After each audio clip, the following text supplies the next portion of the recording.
कल के वायरिंग में हमने देखा था कि सिंगल डोर रेफ्रिजरेटर की वायरिंग कैसे करते हैं, अर्थात सिंगल डोर फ्रिज की वायरिंग कैसे करते हैं। आज हम लोग देखेंगे डबल डोर फ्रिज यानी कि फास्ट फ्रिज रेफ्रिजरेटर की वायरिंग कैसे की जाती है और उसके अंदर वायरिंग कैसे होती है। तो शुरुआत में हमें देखना है कि फास्ट फ्री मतलब क्या है। फास्ट फ्री मतलब जिसके अंदर ऑटोमेटिक डिफ्रॉस्टिंग होते रहता है, इवेपोरेटर या फ्रीजर के ऊपर बर्फ नहीं जमती, इसके अंदर सिर्फ लिक्विड रहता है। जब बर्फ जमने लगता है तो वो ऑटो डिफ्रॉस्ट होता है, उसको कहते हैं fast free. Fast free refrigerator का दूसरा नाम है double door refrigerator.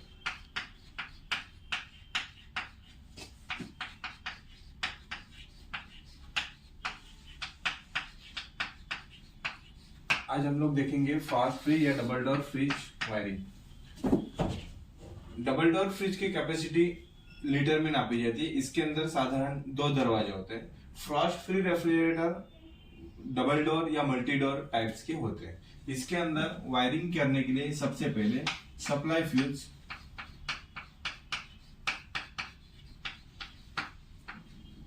.0 ampere, door switch,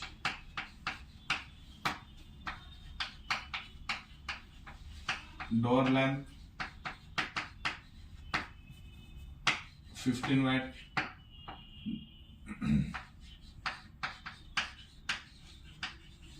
thermostat switch,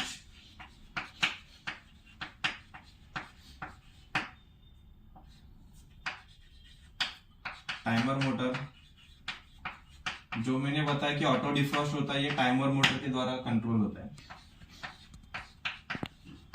fan motor, freezer के ऊपर एक फैन मोटर लगाई जाती है।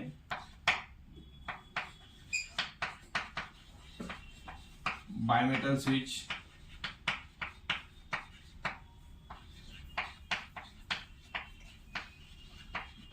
Defrost heater,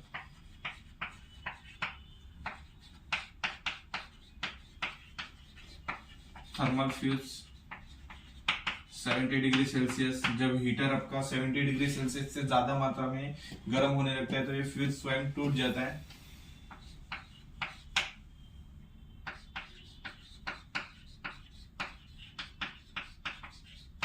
relay with OLP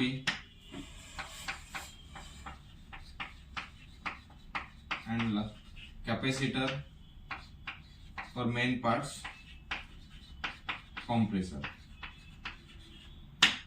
देखो, फर्स्ट सप्लाई फ्यूज जो पूरे सर्किट की सेफ्टी डिवाइस सेफ्टी करता है। सेकंड डोर स्विच जो अंदर के लैंप को नियंत्रित यानी कि कंट्रोल करता है।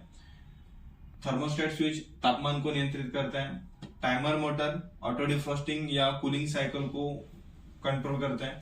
फैन मोटर कूलिंग कॉइल की हवा को पूरे रेफ्रिजरेटर में सर्कुलेशन करता है। बायोमेटल स्विच जो डिफ्रॉस्ट हीटर को स्टार्ट करने के लिए यूज किया जाता है। और डिफ्रॉस्ट हीटर जो फ्रीजर के ऊपर जो बर्फ जमती है उसको ऑटोमेटिक डिफ्रॉस्टिंग करने के लिए यूज करते हैं। थर्मल फ्यूज अगर हीटर ज्यादा मात्रा में गर्म हो तो ये स्वयं पिघल जाएगा, टूट जाएगा। रिले विथ OLP जो कंप्रेसर स्टार्ट करने के लिए प्रयोग करते हैं। कैपेसिटर कंप्रेसर मोटर की स्पीड बढ़ाने के लिए यूज करते हैं, क्योंकि डबल डोर रेफ्रिजरेटर में अक्सर वॉल्यूम यानी कि लेंथ और स्टोरेज एरिया ज्यादा होने के कारण कंप्रेसर पे लोड अधिक होता है, तो उस कंप्रेसर की स्पीड को बढ़ाना और एफिशिएंसी बढ़ाने का काम कैपेसिटर करता है। और लास्ट में कंप्रेसर जो डबल डोर रेफ्रिजरेटर में 16 HP हॉर्स पावर की कैपेसिटी की मोटर फिट की होती है, इसीलिए कंप्रेसर को बोलते हैं 16 HP कंप्रेसर। अभी हम यहाँ पर स्टेप बाय स्टेप पहले सभी पार्ट्स लगाएंगे।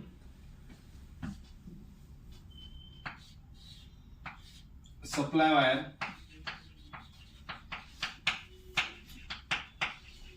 कल के प्रैक्टिकल में देखा था हमने कि इसके अंदर जो सप्लाई वायर होती है ये 3 कोर 1.5 mm की सप्लाई वायर होती है। थर्मल फ्यूज,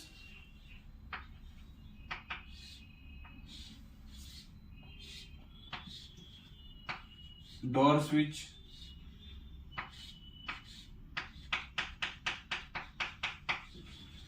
डोर स्विच में 2 पॉइंट होते हैं, L1 L2। कोई कोई डोर स्विच में 3 पॉइंट होते हैं, जो 3 पॉइंट वाले डोर स्विच होते हैं उसमें फैन मोटर को डोर स्विच से कंट्रोल किया जाता है। ये कैसे करते हैं हम लोग देखेंगे। फिर आएगा डोर लैम्प, फ्रिज के अंदर जो लाइट होती है, नियॉन लैम्प या एलईडी, व्हाइट कलर की एलईडी लैम्प होती है। ये जो नियॉन लैम्प होता है इसकी कैपेसिटी होती है 15 वैट। थर्मोस्टेट स्विच, रेफ्रिजरेटर के टेम्परेचर को नियंत्रित करने के लिए थर्मोस्टेट स्विच लगाया जाता है। इस थर्मोस्टेट स्विच के ऊपर 2 पॉइंट होते हैं, एल और C, L for lion, C for common, और ये है उसका सेंसिंग बल्ब। अभी डिफ्रॉस्टिंग पार्ट्स में यहां पर हम लोग देखेंगे। First timer motor. Timer motor में 4 पॉइंट होते हैं।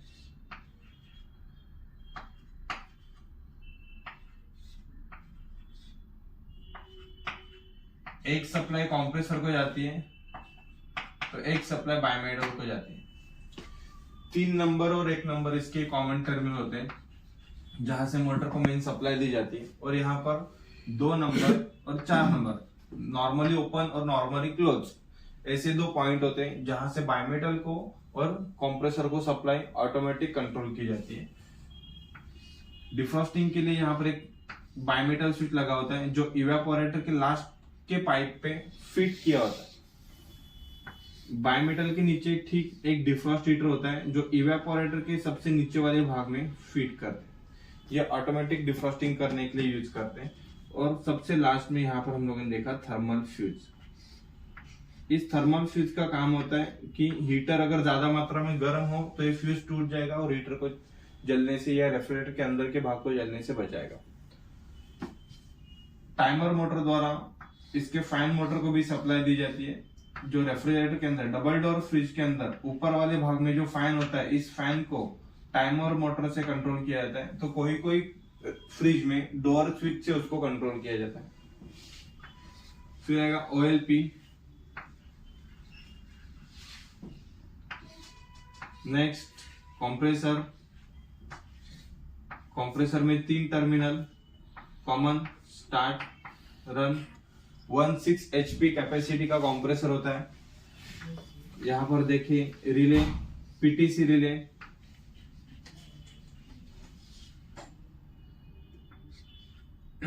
तीन पिन का रिले, 3 पिन का रिले होता है। और यहाँ पर आएगा इसका कैपेसिटर, 6.0 MFD का कैपेसिटर यूज करते हैं।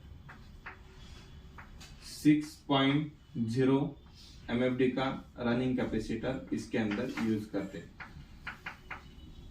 6.0 MFD का रनिंग कैपेसिटर। अभी यहाँ पर हमने देखा कि सभी पार्ट्स, मैंने सबसे पहले सभी पार्ट्स के नाम लिखे। Supply fuse, door switch, door lamp, thermostat switch, timer motor, fan motor, biometal, defrost heater, thermal fuse, relay with OLP, capacitor, compressor. जो जो पार्ट्स मैंने आपको अभी पढ़ के बताया यहाँ पर ये सभी दिखा रहा हूँ। सप्लाई वायर और यह है सप्लाई फ्यूज।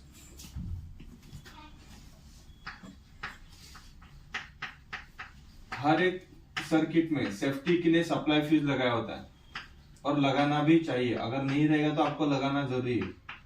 5.0 एम्पियर। यह है थर्मोस्टेट स्विच।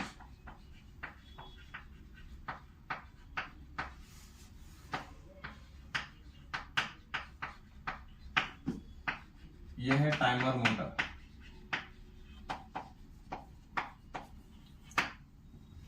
यह होता है फैन मोटर जो फ्रीजर में लगा होता है। यह है OLP फॉर ओवरलोड प्रोटेक्टर। यह है बायोमेटल स्विच।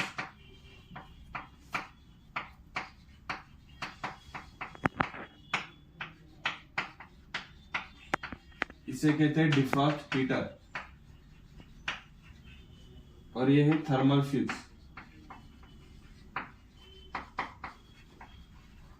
जिसकी कैपेसिटी होती है 70 डिग्री सेल्सियस। ये है रिले, पीटीसी रिले, और ये कैपेसिटर। जैसे लिस्ट में मैंने जो आपको बताया सेम पार्ट्स यहां पर भी सबसे पहले बनाए। अभी वायरिंग कैसे स्टार्ट करेंगे। वायरिंग जब भी आपको फ्रिज में वायरिंग करना हो तो वायरिंग हम एक एक वायर इसकी कनेक्ट करते जाएंगे। सबसे पहले मैंने फेज वायर लिया। रेफ्रिजरेटर में ज्यादातर फेज वायर रेड कलर से निर्देशित की होती है, तो सबसे पहले फेज वायर को हमने फ्यूज के इनपुट भाग में जोड़ा। फ्यूज के बाद ये सप्लाई हर एक पार्ट में जाएगी। अगर फ्यूज सिस्टम में नहीं है तो आपको लगाना चाहिए। लगाने से अगर रेफ्रिजरेटर का कंप्रेसर कभी डिफॉल्ट हुआ, कंप्रेसर में कभी शॉर्ट सर्किट हो गई, आपके घर में अगर कभी अचानक वोल्टेज ज्यादा कम आ रही, तो उस वक्त फ्यूज टूटेगा और पूरे सिस्टम को, आपके पूरे फ्रिज को जलने से बचाएगा। ये 5 रुपए का फ्यूज मात्र आपका लगभग 4,500 से 5,000 रुपए का नुकसान बचाएगा। इसके लिए फ्यूज लगाना जरूरी है। फ्यूज के बाद ये सप्लाई जाएगी डोर स्विच में, और यही से, जहां से डोर स्विच को हमने सप्लाई दी है, वहीं से ये सप्लाई आगे जाएगी आपके थर्मोस्टेट स्विच में।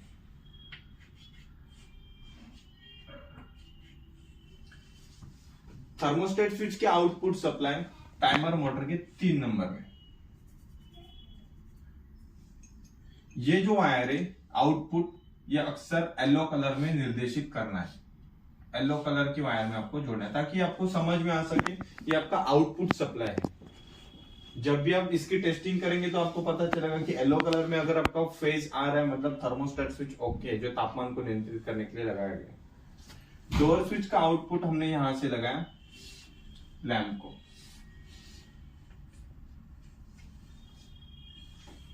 अभी यहां पर जो टाइमर मोटर में जो सप्लाई दी है, इसमें से मैं 2 सप्लाई निकालूंगा। एक फेज बायोमेटेलिक यानी कि डिफ्रॉस्टिंग के लिए रहेगा और दूसरा फेज कंप्रेशन के लिए होगा।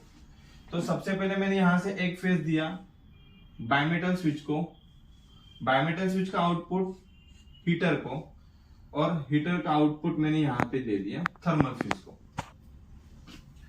हीटर का आउटपुट कहां पर जोड़ा है? थर्मल स्विच को। सेम 2 नंबर की जो सप्लाई जाएगी, शुरुआत में मैंने जैसे आपको बताया कि फैन मोटर को टाइमर मोटर से नियंत्रित किया जाता है। अभी इस फैन मोटर, टाइमर मोटर से और एक सप्लाई निकलेगी। ये सप्लाई जाएगी आपके ओएलपी में फॉर ओवरलोड प्रोटेक्टर। और ओवरलोड प्रोटेक्टर यानी कि ओएलपी का आउटपुट कंप्रेसर के कॉमन में। यहां तक अभी हमने सभी सर्किट में फेज वायर को कनेक्ट किया है। अभी लास्ट में बचा आपका न्यूट्रल वायर। न्यूट्रल वायर के तौर पर मैंने यहाँ पर एक व्हाइट कलर ले लिया। ज्यादातर ब्लू या ब्लैक कलर की वायर इसमें न्यूट्रल में आपको यूज करना है। न्यूट्रल सप्लाई सबसे पहले यहां पर जाएगी आपके लैंप में, और लैंप से यही सप्लाई को हम कनेक्ट करेंगे आगे फैन मोटर में।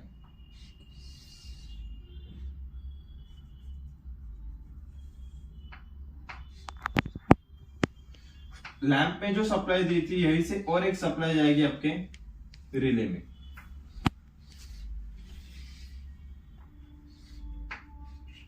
और रिले में जो सप्लाई दी है वही से एक सप्लाई हमें ज्वाइन करनी है आगे आपके थर्मल फ्यूज में।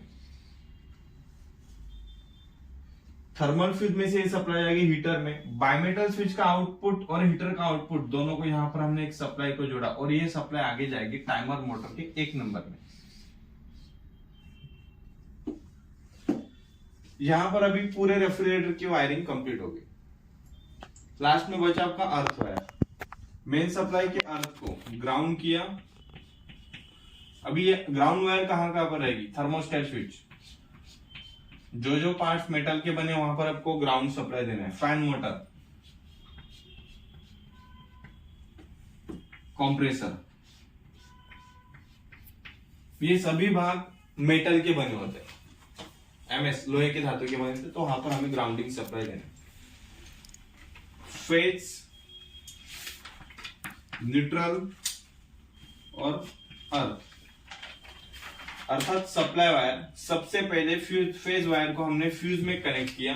फ्यूज की आउटपुट सप्लाई को 2 पार्ट्स में डिवाइड किया। एक तो होता है डोर स्विच, दूसरा होता है थर्मोस्टेट स्विच। डोर स्विच की आउटपुट सप्लाई हमने यहाँ पर लैंप के साथ जोड़ी। मेन सप्लाई की न्यूट्रल को भी लैंप के साथ जोड़ा। जैसे आप घर में लैंप का कनेक्शन करते हैं, पहले सबसे पहले स्विच में सप्लाई देते हैं। अगर फ्रिज का बटन दबाओ, सॉरी कोई भी लाइट का बटन दबाओ तो आपकी लाइट चालू हो जाती है। वैसे फ्रिज का दरवाजा खोल दो, जैसे आप फ्रिज का दरवाजा खोलेंगे तो ये जो कॉन्टेक्ट पॉइंट हो रहे हैं, ये कॉन्टेक्ट पॉइंट आपस में ऐसे यहाँ पर ज्वाइंट हो जाएंगे। अर्थात फेज जो डोर स्विच में आ रही थी ये लैंप में जाएगी। लैंप को एक जगह से फेज, दूसरी जगह से न्यूट्रल मिला, यहाँ पर लैंप आपका फुल जलेगा। जिससे अंदर जो जो पदार्थ रखे गए ये आपको दिखने लगेंगे। अगर फ्रिज के अंदर कभी लाइट नहीं जलती तो जो लाइट जहां पर लगी वहां से पैनल को निकल के फ्यूज को या सॉरी बल्ब को निकल के देखना है। अगर फ्यूज पूरी तरह से ऐसे बल्ब काला पड़ चुका हुआ है या अंदर के तारे टूटी हुई है तो आप मार्केट से बल्ब लेकर लाकर यहाँ पर फिट कर सकते हैं। ये इसको फिट करने के लिए आपको टेक्नीशियन की आवश्यकता नहीं है। अभी ये जो है इसमें लास्ट में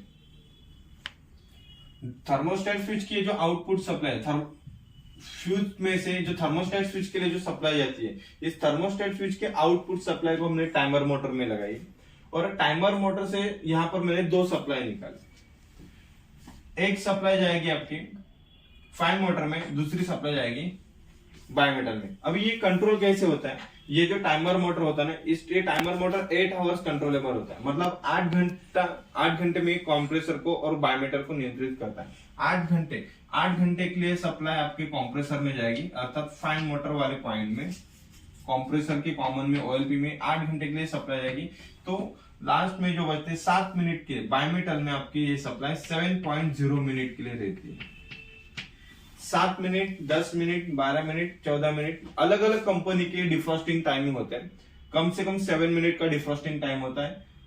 तो सपोज अगर अभी सुबह 8 बजे आपने अगर ये फ्रिज को चालू किया है तो 8 बजे चालू करने के बाद शाम के 4 बजे तक ये सप्लाई कंप्रेसर के कॉमन में रहेगी, अर्थात 2 नंबर तक रहेगी, जिसको हम लोग बोलेंगे नॉर्मली ओपन। जब शाम के 4 बजेंगे तो 4:07 तक ये सप्लाई उस वक्त रहेगी नॉर्मली क्लोज में, अर्थात बायोमीटर में। जब 4:07 कंप्लीट हो जाएंगे, 8वें मिनट में जैसे इसकी मोटर पहुंचेगी तो उस वक्त वापस ये 8 घंटे के लिए सप्लाई जाएगी कंप्रेसर में। उस दौरान जो फ्रीजर के अंदर कूलिंग जनरेशन होती है, फ्रीजर के अंदर कूलिंग जनरेट होती है, तो उस वक्त फ्रीजर पे ज्यादा मात्रा में बर्फ जमकर ये डिफ्रॉस्टिंग मोड में जाकर अगर डिफ्रॉस्टिंग एरिया ब्लॉक कर दो तो हवा नीचे जाना बंद हो जाएगी। कोई कोई कस्टमर आपको कंप्लेंट करता है ऊपर वाले भाग में ज्यादा ठंडा हो रहा है, नीचे वाले भाग में कुछ भी ठंडा नहीं हो रहा है।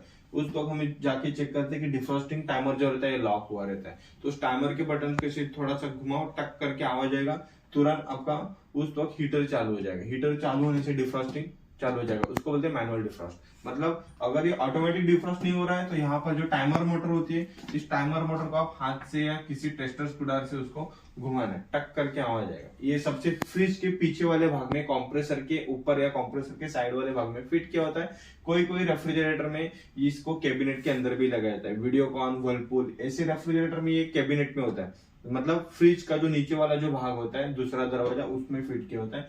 गोदरेज, एलजी, सैमसंग, कैलविनेटर ऐसे रेफ्रिजरेटर में ये टाइमर कंप्रेसर के बाजू में फिट किया होता है। अभी थर्मोस्टेट स्विच के आउटपुट सप्लाई को जैसे टाइमर में लगाया तो टाइमर में से हमने यहाँ पर 2 पॉइंट्स निकाले। एक पॉइंट्स गए आपके फैन मोटर में और वही सप्लाई गई कंप्रेसर में। अर्थात जिस वक्त आपका कंप्रेसर चलेगा तो उस वक्त कूलिंग भी होती रहती है, तो वही समय में आपको फैन की आवश्यकता है। जब आपका कंप्रेसर नहीं चलेगा और उस वक्त अगर आपने फैन को चलाया तो आपकी इलेक्ट्रिसिटी वेस्टेज हो जाएगी, क्योंकि इसके अंदर जो फैन होता है ये भी 35 वाट 40 वाट का फैन होता है। तो यहाँ पर भी ज्यादा मात्रा में अगर सप्लाई इस फैन को दे दी तो बिना वजह इलेक्ट्रिसिटी वेस्टेज हो जाएगी। इसके लिए जब भी आपका कंप्रेसर चलेगा तभी ये फैन मोटर चलना चाहिए। इसीलिए यहाँ पर फैन मोटर की सप्लाई और कंप्रेसर की सप्लाई को एक साथ जोड़ा है। फिर ओएलपी के कॉमन आउटपुट सप्लाई को हमने यहाँ पर कॉमन में जोड़ा है। अभी ये ओएलपी का काम क्या है, जब कंप्रेसर की बॉडी 60 डिग्री से ज्यादा मात्रा में गर्म हो तो उस वक्त ओवरऑल प्रोटेक्टर के हीटिंग एलिमेंट, इसके अंदर जो हीटिंग एलिमेंट रहते हैं, ये हीटिंग एलिमेंट गर्म हो जाते हैं और कंप्रेसर की सप्लाई को तोड़ देते हैं। छोटा सा 30-40 रुपए का पार्ट पूरे आपके 4,500-5,000 हजार रुपए बचाते हैं। उसी का नाम ही हो कि ओवरलोड प्रोटेक्टर, ओएलपी। ओवरलोड परिस्थिति में फ्रिज में या कंप्रेसर में कभी गैस कम ज्यादा हो, अगर फ्रिज में से गैस लीकेज हुआ है तो भी कंप्रेसर की बॉडी ज्यादा मात्रा में गर्म होगी। जैसे अगर तुम लोगों ने सुबह से कुछ खाया ही नहीं, दिन भर काम करते जा रहे हो तो एफिशिएंसी डाउन हो जाएगी। वैसे मतलब एफिशिएंसी डाउन होगी, मतलब जैसे दिमाग ज्यादा मात्रा में गर्म हो, हेडेक हो गए तो तुम लोग काम करना ही बंद कर देंगे। वैसे अगर कंप्रेसर में गैस ही नहीं रहेगा तो कंप्रेसर की बॉडी ज्यादा मात्रा में गर्म हो जाएगी और कंप्रेसर OLP द्वारा ऑटोमेटिकली कट ऑफ हो जाएगा। तो कंप्रेसर की सेफ्टी के लिए OLP रहता है। कभी करंट कम ज्यादा हुआ, वोल्टेज कम ज्यादा हो गई, या फ्री बॉडी कंप्रेसर की बॉडी ज्यादा मात्रा में गर्म हो गई, तो ऑटोमेटिकली कट ऑफ करने के लिए यहाँ पर ओवरलोड प्रोटेक्टर लगाया गया। दूसरी सप्लाई आती है बायोमेटल की। अब ये बायोमेटल हीटर को कभी चालू करता है, ये जो बायोमेटल रहता है, ये बायोमेटल पूरी तरह से इसे आइस में भर जाता है। ये जो बायोमेटल है, ये बायोमेटल पूरी तरह से इसे आइस में भरा रहता है। कभी जब तक 8 घंटे में आपका फ्रिज जब चलते रहता है, तो उस वक्त फ्रीजर पे ज्यादा मात्रा में बर्फ जमने लगती है। जब फ्रीजर में बर्फ जमने लगती है, तो उस वक्त बायोमेटल भी ये आइस में डूबा रहता है। अगर ये बायोमेटल आइस में रहेगा, फ्रीजर के ऊपर जो बर्फ है, इस बर्फ में रहेगा, तो ही ये सप्लाई हीटर को देगा। अगर फ्रिज में कूलिंग ही नहीं हो रहा है, तो बायोमेटल में सप्लाई जाने के बावजूद भी आउटपुट में सप्लाई आएगी नहीं। भले ही इनपुट में सप्लाई आए, लेकिन आउटपुट में सप्लाई आएगी ही नहीं, अगर आपके फ्रिज में बर्फ नहीं जमा रहेगा तो। अगर बर्फ जमाए और डिफ्रॉस्टिंग टाइम कंप्लीट हो चुका है, तो ये सप्लाई जाएगी बायोमेटल में, और बायोमेटल की सप्लाई जाएगी हीटर में, और हीटर आपका चालू हो जाएगा। हीटर को ऊपर से फेज सप्लाई मिला, नीचे से उसको फ्यूज के द्वारा न्यूट्रल सप्लाई मिली। हीटर सही तरह से 7 मिनट तक गर्म हो जाएगा और फ्रिज के ऊपर जमी हुई बर्फ को पिघला देगा। इस तरह से बायोमेटल के ऊपर जो पूरा बर्फ था, ये बर्फ भी पिघल जाएगा। उसी को हम लोग बोलते हैं डिफ्रॉस्टिंग, अर्थात फ्रॉस्ट फ्री। मतलब क्या है, डबल डोर फ्रिज में ऑटोमेटिकली होते रहता है, जबकि आपने सिंगल डोर फ्रिज में देखा कि थर्मोस्टेट फ्रिज के ऊपर एक छोटा सा रेड या ब्लू कलर का बटन होता है, उसको दबाना पुश करना होता है। कंपनी लिख के देती है कि हर एक हफ्ता में इसको एक बार दबाए मैनुअली, यानी कि खुद से आपको उसको डिफ्रॉस्ट करना है। यहाँ पर डिफ्रॉस्टिंग करने की जरूरत नहीं है, ऑटोमेटिक है। अभी यहाँ पे जो थर्मल फ्यूज है, इस थर्मल फ्यूज का काम क्या है? ये जो थर्मल फ्यूज होता है, ये थर्मल फ्यूज डिफ्रॉस्टिंग हीटर ज्यादा मात्रा में गर्म होने पर ये फ्यूज स्वयं पिघल जाएगा, क्योंकि फ्रिज के अंदर की बॉडी प्लास्टिक की बनी है, अंदर के धातु है, पाइप से, वायर से, उसके अंदर गैस है, एक्सीडेंट्स हो सकता है, जल सकते हैं, आपका फ्रिज जल सकता है, वैसे आपके घर के अंदर भी नुकसान हो सकते हैं। एक सेफ्टी से लगभग 5 रुपए का फ्यूज है, लेकिन आपका नुकसान होने से बचाता है, घर के अंदर एक्सीडेंट होने से बचाता है। इसके लिए फ्यूज होना जरूरी है, और ये हर एक फ्रिज में कंपलसरी होता ही है, क्योंकि इसका काम ही है कि हीटर की सेफ्टी करना। अगर हीटर ज्यादा मात्रा में गर्म हो तो वहां पर आग लग सकती है, फ्रिज के अंदर की बॉडी जल सकती है। इसीलिए इसको बोलते हैं थर्मल फ्यूज। तापमान के द्वारा वो फ्यूज अब स्वयं पिघल जाता है, टूट जाता है, और हीटर को बंद कर देता है। लास्ट में मैंने यहाँ पर बताया कि ऑप्शन के तौर पर यहाँ पर मैंने कैपेसिटर लगाया, ऑप्शनल। ये जरूरी नहीं है कि कैपेसिटर लगाना है, लेकिन डबल डोर रेफ्रिजरेटर में कैपेसिटर लगाने से कंप्रेसर की स्पीड बढ़ती है, इसीलिए हम कैपेसिटर की एक सप्लाई रिले में आउटपुट पॉइंट में लगाएंगे, और जहां पर हमने मेन सप्लाई की न्यूट्रल जोड़ी थी L1 में, तो L2 से भी यही एक सप्लाई हम यहाँ पर कैपेसिटर में जोड़ेंगे।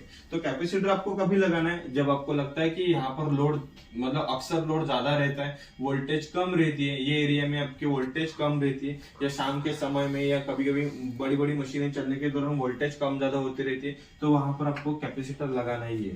कैपेसिटर लगाने से क्या होगी, ये इतनी ही मात्रा में सप्लाई ये आगे रिले के द्वारा कॉम्प्रेसर को, स्टार्टिंग और रनिंग वायर को पहुंचेगी, और कॉम्प्रेसर आपका हाई स्पीड पे चलता रहेगा। यहाँ पर होता है S फॉर स्टार्टिंग और M फॉर मेन, अर्थात रनिंग। तो इस तरह से पीटीसी रिले कैपेसिटर के द्वारा कंप्रेसर को सप्लाई देता है, और कंप्रेसर चलने लगता है। कंप्रेसर के अंदर 16 HP की मोटर होती है, 16 HP। कंप्रेसर की मोटर कितनी होती है? 16 HP। ये कंप्रेसर लगभग 1 मिनट में 3000 के RPM पे ये कंप्रेसर चलने लगता है, अंदर की मोटर चलती है। यहाँ पर इसकी स्पीड ज्यादा है, बल्कि सिंगल डोर फ्रिज में आरपीएम कम होती है, 2850 आरपीएम होती है, तो वहां पर कैपेसिटर नहीं लगाएंगे तो भी चलेगा। डबल डोर में भी लगाना चाहिए, ऐसे नहीं, लेकिन अगर आपको कंप्रेसर की स्पीड बढ़ानी है, कूलिंग बढ़ानी है, तो आप यहाँ पर कैपेसिटर लगा सकते हो। देखो कभी कभी क्या होता है, कस्टमर को कंप्लेंट करता है, मेरे फ्रिज में कूलिंग हो रहा है लेकिन ज्यादा मात्रा में नहीं हो रहा, बर्फ जम रहा है लेकिन 2-3 दिन बाद जम रहा है, तो उस तो आपको जाके चेक करना है कि उसका टेम्परेचर कितना है। अगर टेम्परेचर ज्यादा मात्रा में, लगभग डबल डोर फ्रिज में फ्रीजर का टेम्परेचर -15 डिग्री सेल्सियस होता है, अगर वो टेम्परेचर -7, -6 तक ही जा रहा है, आगे बढ़ ही नहीं रहे, तो उस वक्त देखना है कि वहां पर कैपेसिटर लगा है क्या। अगर कैपेसिटर लगा हुआ है तो भी आपको वहां पर कैपेसिटर चेंज करना है, अगर कैपेसिटर नहीं रहेगा तो भी आपको वहां पर एक अलग से 6.0 MD का कैपेसिटर लगाना है। क्योंकि हम कैपेसिटर कभी लगाते हैं जब मोटर की स्पीड कम होती है। आपके घर के फैन की अगर स्पीड कम हो जाती है, फैन धीमी गति पे चलने लगता है, उस वक्त आप उसका कैपेसिटर बदल देते हैं। मार्केट से 25 से 30 रुपए का कैपेसिटर लेके आते वहां पर लगा देते हैं। सीलिंग फैन की स्पीड बढ़ जाती है। जैसे फैन की स्पीड बढ़ाने के लिए कैपेसिटर लगाए, वैसे आपको कंप्रेसर की स्पीड बढ़ाने के लिए भी कैपेसिटर लगाना है। तो ये जो कैपेसिटर आप यहाँ पर लगाएंगे तो मोटर की स्पीड बढ़ेगी और कूलिंग भी तेज मात्रा में होने लगेगी। इस तरह से डबल डोर फ्रिज में वायरिंग की जाती है। Okay, thank you.